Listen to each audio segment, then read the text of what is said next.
సనాతన ధర్మం అంటే ఏంటి? సో చాలామందికి ఈ డౌట్ అనేది 100% వస్తుంది.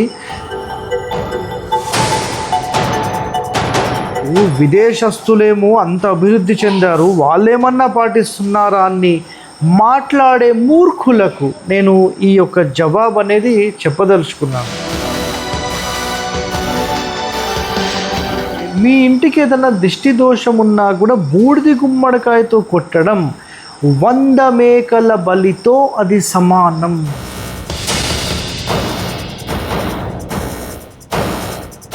ప్రపంచంలో చాలా వరకు చాలామంది కూడా చేసిన మేజర్ మిస్టేక్ ఏంటంటే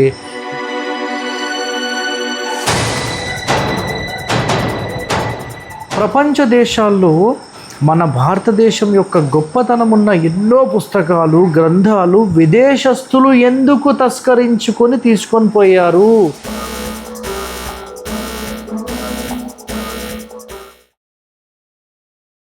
నమస్తే అండి.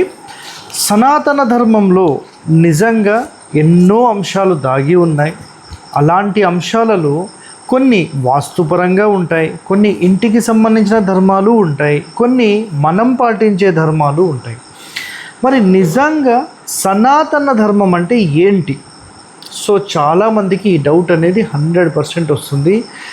సనాతన ధర్మం అనేది ఒక శాశ్వతమైన ధర్మము, అంటే ఖచ్చితంగా మనం పాటించాలి అనే ధర్మం అన్నమాట. అది అర్థమైందా?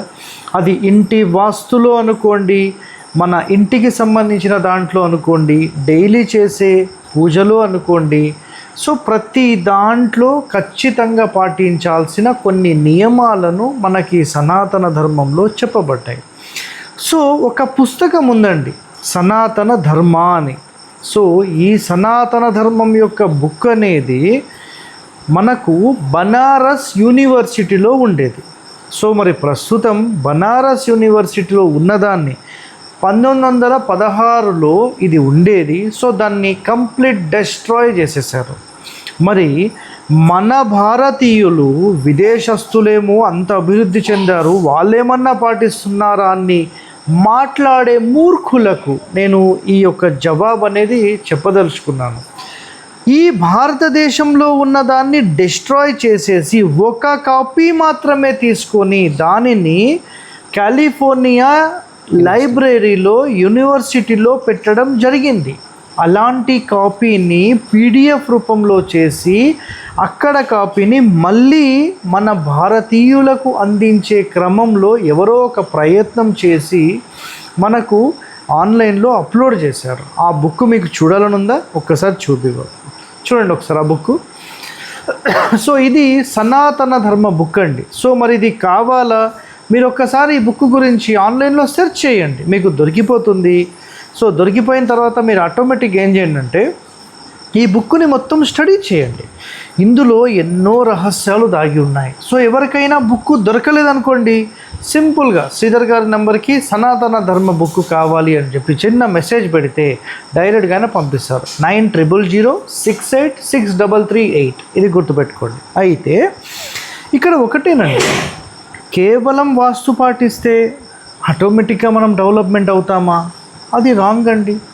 మీరు ఒక ల్యాండ్ క్రూజర్ లేదంటే రోల్స్ రాయ్స్ కొన్నారు, ఎంతో పెద్ద కారు కొన్నారు. ఆ కారు కొని ఇంకా మీరు నడిపిస్తుంటే ఇంకా సూపరా మీకు? అంటే దాని మెయింటెనెన్స్ అంటూ ఉండదా? దాని క్లీనింగ్ అంటూ ఉండదా? ఇంజన్ తీసేసి, ఇంజన్లో ఆయిల్ తీసేసి మొత్తం క్లీనప్ చేసేసి అదంతా పెట్టాల్సిన అవసరం లేదా? ఫిల్టర్లు మార్చడం అవన్నీ ఉండవా? అలాగే ఈ సనాతన ధర్మంలో ఒక ఇంపార్టెంట్ పాయింట్, ఇంటి మొత్తానికి సంబంధించిన నెగిటివ్ ఎనర్జీ తీసుకోవడం కోసం ఒక బూడిది గుమ్మడికాయని మనం బయట పెడతాం. చాలామందికి ఒక డౌట్ ఏంటంటే, సార్ అసలు ఈ బూడిది గుమ్మడికాయ అనేది ఒక రోజుకు ఒకసారి మార్చాలా? 15 రోజులకా, నెల రోజులకా, సంవత్సరానికా, 10 సంవత్సరాలకా, అసలు ఎప్పుడు మార్చాలి అనేది చాలామందికి డౌట్ ఉంటుంది. సో నేను ఒకటి చెప్తానండి. కుదిరితే అమావాస్యకు ఒకరోజు ముందుగా మీరు మార్చుకోవడం చాలా ఉత్తమమైనది. అది కుదరకపోతే ఏదైనా ఒక బుధవారం రోజు మీరు పెట్టొచ్చు. అది నంబర్ 1. ఉదయాన్నే మీరు పెట్టడం సూపర్. నెక్స్ట్ ఏంటంటే, మీ ఇంటికి ఏదైనా దిష్టి దోషం ఉన్నా కూడా బూడిది గుమ్మడికాయతో కొట్టడం 100 మేకల బలితో అది సమానం. సో నిజంగా చాలా అద్భుతమైన రిజల్ట్ అనేది మీకు గమనించవచ్చు. సో ఇక్కడ రీసెంట్గా కూడా ఒక పర్సన్ ఏం చేస్తారంటే, ఇల్లు కట్టినప్పుడు గృహప్రవేశం చేసేటప్పుడు బొడిది గుమ్మడికాయ కడితే 4 సంవత్సరాలు అయింది, అది కుళ్ళిపోయి గలీజ్ అయిపోయి దాన్ని వాటర్ కారిపోయి అదంతా అయిన తర్వాత ఇప్పుడు కూడా అది అట్లానే పెట్టాడండి ఆయన. ఏం చెప్పాలి సార్, అది ఎన్ని సంవత్సరాలకు మార్చారో నాకు తెలియదు అన్నారు. మీకు ఎప్పుడైతే కుళ్ళిపోయింది అంటారో ఆటోమేటిక్గా మీకు ఇక్కడ సింపుల్గా జరిగింది ఏంటో ఐడియా ఉందా? మీ ఇంటి లోపల ఏదన్నా నకారాత్మకం వస్తే దానిని అది స్వీకరించేసి చెడిపోయింది. ఇమ్మీడియట్లీ మీరు మార్చేస్తే మళ్ళీ ఏదన్నా వస్తే మళ్ళీ ప్రొటెక్ట్ చేస్తుంది.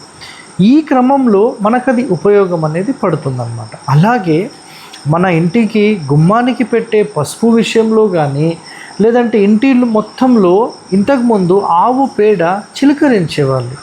నిజంగా లక్ష్మీదేవితో సమానమైన ఆ ఆవు పేడను మరి ఈరోజు ఎవరన్నా మన ఇంటి ముందు కళ్ళాబి చల్లి ముగ్గేసే పరిస్థితి ఉందా? అలాంటి లక్ష్మీప్రదమైన ఆ ఆవు పేడను అసలు ఈరోజు చాలామంది చూడడం కూడా లేదు. ఎందుకంటే ఎవరికి కనిపించట్లేదు, అసలు ఆవులే లేకుండా పోయినాయి. అర్థమైందా? సో నిజంగా ప్రపంచంలో చాలా వరకు చాలామంది కూడా చేసిన మేజర్ మిస్టేక్ ఏంటంటే, విదేశస్తులు వచ్చి మన భారతీయ అత్యద్భుతమైన సంపద ఈ ఆవులే, గోమాత అని మనం మాట్లాడతామండి. అలాంటి గోమాతలే లేకుండా దాన్ని చంపి దాని యొక్క మాంసాన్ని ఎక్స్పోర్ట్ చేయడం అనేది వీళ్ళు చేశారు. నిజంగా అది చాలా బాధాకరమైనదండి. అర్థమైందా? ఒక మనిషి అంటే ఒక హస్బెండ్ వైఫ్కి మ్యాక్సిమం 2 పిల్లలు అనుకుంటే వాళ్ళ లైఫ్ టైంలో 2 మెంబర్స్. అలాంటిది ఒక సమయంలో కనీసం ఒక మనిషికి ఒక ఆవు ఉండాల్సిన పరిస్థితి ఉండే. ఒక 40-50 సంవత్సరాల ముందు మీకు చూస్తే అది స్టెప్ బై స్టెప్ ఏమైపోయిందంటే, అసలు ఒక ఆవు తన లైఫ్ టైంలో 20 దూడలను కంటుంది, 20 పిల్లలు అన్నమాట. సో మనుషులు మ్యాక్సిమం 1-2 అయితే మరి ఈరోజు జనాభా ఎంత ఉంది? 10 అంటే ఒక మనిషికి 10 కనీసం అన్న ఉండాలి. 20 పిల్లలను కంటుంది అంటే 10 మంది అన్న అట్లీస్ట్ తీసుకుంటే ఉండాలి. మరి ఎక్కడికి పోతుందండి ఈ ఆవుల సంపద? టోటల్గా మన భారతదేశంలో ఆవులే లేకుండా చేస్తున్నారు.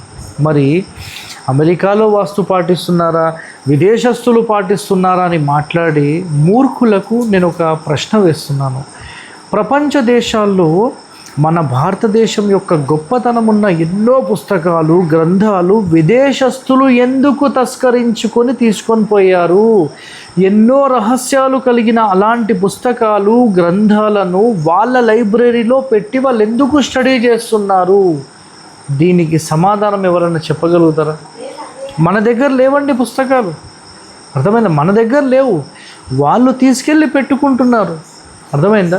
సో మీరు నిజంగా ఈ సనాతన ధర్మం అంటే శాశ్వతమైనది, ఖచ్చితంగా పాటించాల్సింది అని, అలాంటి శాశ్వతమైన ధర్మాలలోని అంశాలు మీరు తెలుసుకోవాలనుకుంటే మేము ఇందాక చూపించిన పుస్తకాన్ని మీరు చదవండి.